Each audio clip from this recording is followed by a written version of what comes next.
very important is what is a project cycle. So what are the stages, different phases or stages you are going to have in a project. When you come for the project management life cycle, so you have five different phases here. So first, initiation phase, planning phase, execution phase, controlling phase, and closing of the phase. First, initiation phase, what happens? Here you are going to have meetings. What are the meetings you are going to have? So we are going to appoint the managers and team members in initiation phase. Suppose if I am going to get a project. Okay. So for that, what I have to do, I have to interact with the client. Then I have to explain about the projects. Then what are the things I am going to do? Each and every part I want to explain, and I will be studying the entire project. What are the work involvement will be there? Okay. So initially one plan is done, and we are going to send to the client. So when client check it out, all the whatever we had submitted the file, and he will start the checking all the things. Then if he satisfied with that particular whatever we had given the information, then he will say, okay, we will going to give the projects, then you can proceed with the work. Then second phase will be started. In the second phase, what happened? Planning. Now planning is very important. Planning in the sense, what are the work involvement will be there in the projects. So what works? So you have a different stages of the project. Under the stages, you are going to find the different type of activities. What are the activities? Okay. So here activities are nothing but the work to be completed within certain durations. Now, planning is very important. So first you have to create the work breakdown structures. That is WBS you want to create. Under that, if you want to add the different stages of your project. So different stages you can add. Under that stages, you have to go to for the activity window. Under that, you want to add the activities.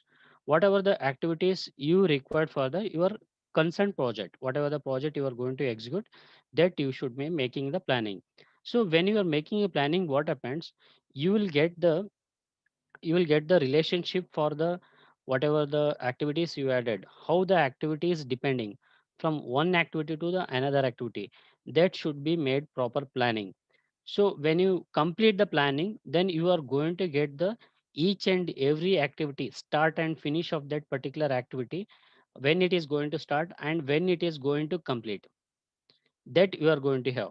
So in planning, what happens? You will get the total duration of the project. Along with that one, we can get the what is the time duration required for the entire project, and you can decide whether the activity is critical or non-critical. That will be seen in the planning itself only, because after making a complete plan of the project, you have to submit this set of copy of the planning, whatever the planning you have done, to the client.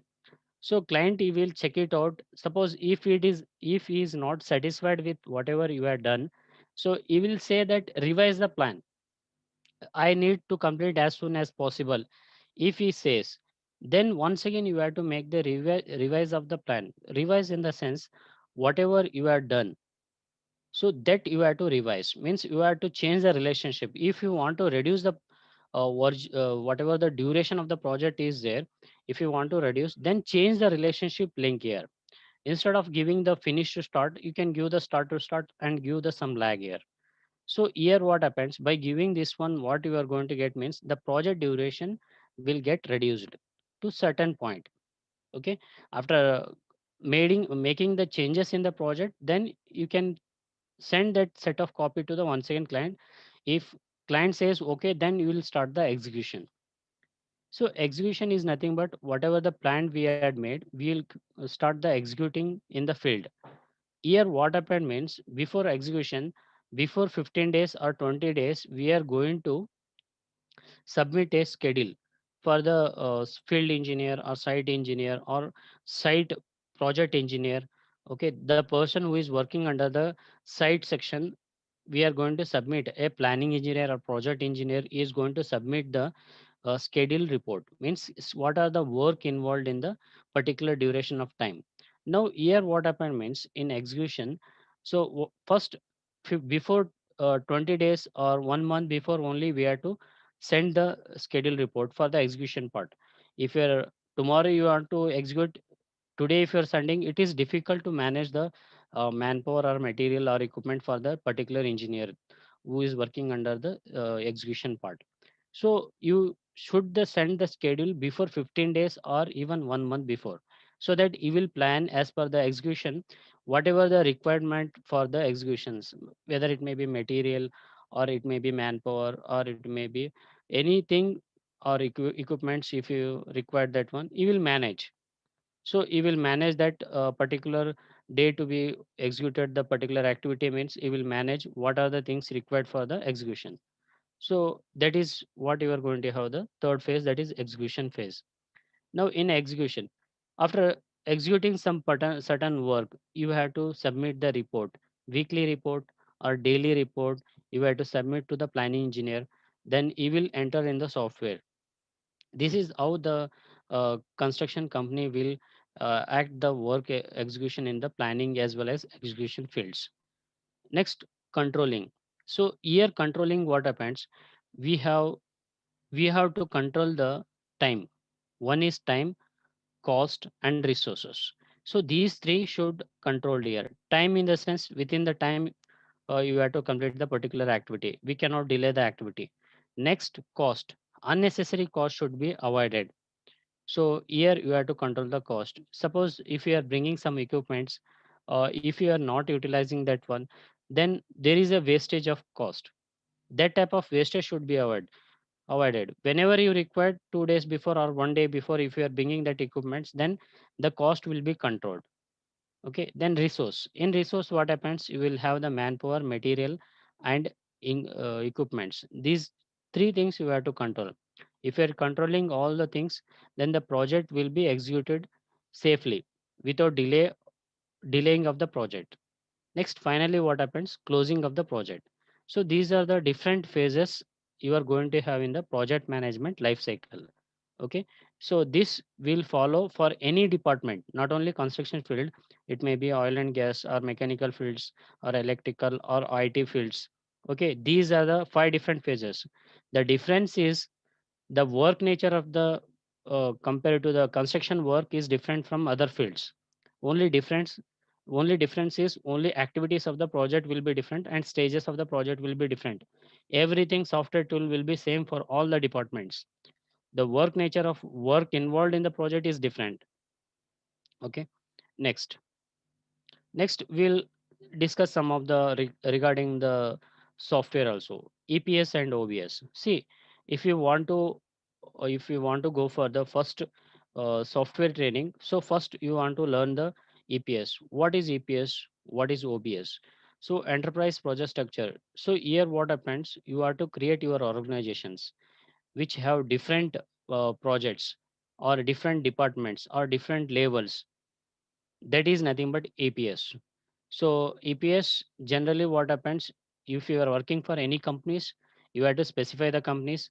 In the company, you are going to have different related projects. One, we are going to have construction project. Other, we are going to have some different electrical projects, substations. Next, if you are having some other department, you will have the oil and gas projects. So like this, you are going to have the company with different levels and sub levels is nothing but EPS. Next, OBS, organizational breakdown structure. It is nothing but responsible. You can say responsible manager. Whatever the EPS you had created with respect to this EPS, you should have one responsibility person for that particular EPS. This is what you are going to have EPS and OBS. This initially you have to create in the software here Primavera. So why we have to create means when you implement a project at the time, both will be asked under which EPS you want to add a project and who is the responsible manager you are going to assign for the respective EPS. It is going to ask. So for initially you have to create this EBS and OBS. Now we can see how we are going to had a project. So when you had a project, what you are going to have, first step of your projects. So first you have to create the work breakdown structures. Work breakdown structure is nothing but WBS. So here you want to add the different stages of your project. What are the stages you required? Okay, those stages you want to make the list, add here. So this is nothing but whatever the window you are seeing, this is WBS window here. This is WBS window. where you are going to have the stages and sub stages. Okay, so this is a what you are going to have project name under the main stage, under the sub stage, and this is a main stage and sub stages. Like this, you want to create the work breakdown structure in the software. Next, we will see about the adding of the activities. How we are going to add the activities. You have to select the first particular stage. Under that stage, you can add the activities which is required for your project. Now we can see here, first you can see here in this column, you will find the activity ID and activity name. ID defaultly will get the some IDs, and that ID will have increment about the 10 numbers.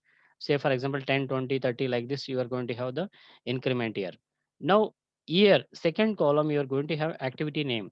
What is the activity name required for the respective ID? You have to specify. And here, third column, you are going to have original durations. What is the duration required for that particular activity? And the remaining duration. And next, your column, you are going to have schedule percentage complete here. And here, it will display the start of the activity and finish of the activity. This is what you are going to have schedule. This is a schedule. So you can see here start 1st July 21, 2nd July 21, directly 5th July 21, 7th July. Already the relationship link is given here. Now this part area, this is nothing but activity area where we are going to add only activities and specifying the duration and giving the relationships. And this is part is nothing but Gantt chart, or you can say bar area.